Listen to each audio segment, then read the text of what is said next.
നമുക്കിന്നൊരു green peas കറി റെഡിയാക്കിയാലോ. 3 ഉരുളക്കിഴങ്ങ്, 2 പച്ചമുളക്, 1 തക്കാളി, 3 സവാള, 1 ക്യാരറ്റ്,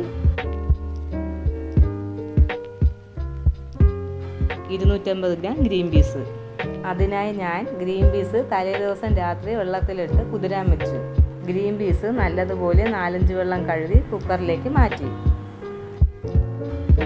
അതിലേക്ക് അരിഞ്ഞു വെച്ച ചേരുവകൾ എല്ലാം ചേർത്ത് ആവശ്യത്തിന് വെള്ളം ഒഴിച്ച് 1/4 ടീസ്പൂൺ മഞ്ഞൾപ്പൊടി, 1 സ്പൂൺ ഉപ്പും ചേർത്ത് അടുപ്പിൽ വെച്ച് മീഡിയം ഫ്ലെയിമിലിട്ട് 6 വിസിൽ കേൾക്കുന്നത് വരെ വെയിറ്റ് ചെയ്യാം.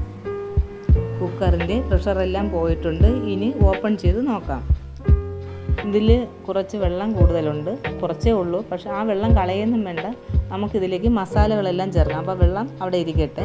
ഇനി കഷ്ണങ്ങൾ നമുക്ക് അരങ്ങി ഉടയ്ക്കാം.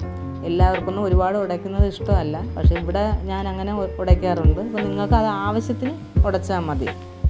മാറ്റി വെച്ച വെള്ളത്തിൽ നമുക്ക് 1 സ്പൂൺ മുളക് പൊടി, ഞാൻ കാശ്മീരി മുളക് പൊടിയാണ് എടുത്തത്, 1 സ്പൂൺ മല്ലിപ്പൊടി, 1/4 ടീസ്പൂൺ പെരിഞ്ജീരകം, 1 സ്പൂൺ ഗരം മസാല ഇവ ചേർത്ത് നല്ലതുപോലെ മിക്സ് ചെയ്യാം. ഇത് നമുക്ക് ഉടച്ചു വെച്ചേക്കുന്ന കഷ്ണങ്ങളിലേക്ക് ഒഴിച്ചു കൊടുക്കാം. അതിനുശേഷം ലോ ഫ്ലെയിമിൽ വെച്ച് ചൂടാക്കാം. ഇനി ഇതിലേക്ക് തേങ്ങാപ്പാൽ കൂടെ ചേർത്ത് കൊടുക്കാം. ഞാനിവിടെ 1 മുറി തേങ്ങയുടെ പാലാണ് എടുത്ത് വെച്ചിരിക്കുന്നത്. നിങ്ങൾക്ക് കൂടുതൽ വേണമെങ്കിൽ കൂടുതലും ചേർക്കാം. കുറച്ച് കറിവേപ്പില കൂടി ചേർത്ത് കൊടുക്കാം. ഇനി ഇത് താളിക്കാൻ വേണ്ടി കടായി അടുപ്പിൽ വയ്ക്കാം. ഇതിലേക്ക് നമുക്ക് ആവശ്യത്തിന് എണ്ണ ഒഴിക്കാം.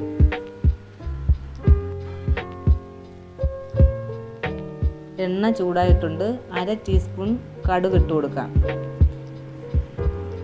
ഇത് വറ്റൽമുളക് കൂടെ ചേർത്ത് കൊടുക്കാം.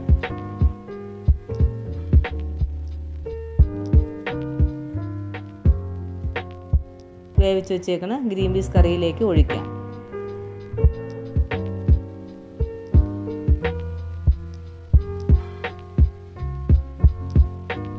അങ്ങനെ നമ്മുടെ ഗ്രീൻ പീസ് കറി റെഡി ആയിട്ടുണ്ട്. നിങ്ങളും ട്രൈ ചെയ്ത് നോക്കുക.